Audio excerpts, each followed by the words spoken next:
Salam, vaxtınız xeyir olsun inşallah. Aparatımız 4 kW, üstüne burada 4 təkərimiz sarğı. Atma bir dənə toz alacağım. Dədə atma bir dənə atam. Toz alacağım. 4 kW, üstüne 4 təkərimiz sarğı. Tokumuz baxın nə qədərdir? 234 nol fazadır ev toku. Qaqa Sabiravan harasdır? Nəyi?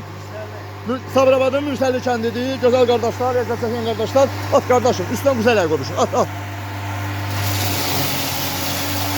Atanda tokumuz 218, 220'ye normaldır. Bu da bunun güzeli. 4 təkərimiz sarğı nol faza. Bu da bakın doğramağa bakın ama sıfırda doğruyor. Nasıl kuzuyoruz bak. Oradan atmağından buradan çıkmağa yenir. Yani üstten toz yok, torpaq yok. Sabirabadın Mürsəlli kəndidir. 4 kW düşün, 2 dənə aparat getmişik. Birini burada fermiyə getmişik. Burada yoxlayıram, birini aparacaq. İndi maşındadır, başqa qardaş gözləyir, oraya aparıram. Düşmüştü 157'ye. Hara geç kardeş? 157'ye. Çok atma. At, azat testi çıkartsın. At. Doğramağım yeter. Çok arada tok düşer. 157 azada düşür. Böyle 234'lü riski birden düşür.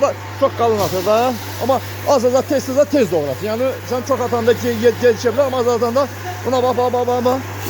Atmağından çıkmak en iyiydi. Merhaba Cabra. Ne bileyim çeksen çek, bəssə bəsdir, ne bileyim, ne tərsin bəs, bilmem. Su. Yatız durduq, voltimetri, avtomadı, 4 təkər qoşamız emmiş, buna bunun kuzu yemin.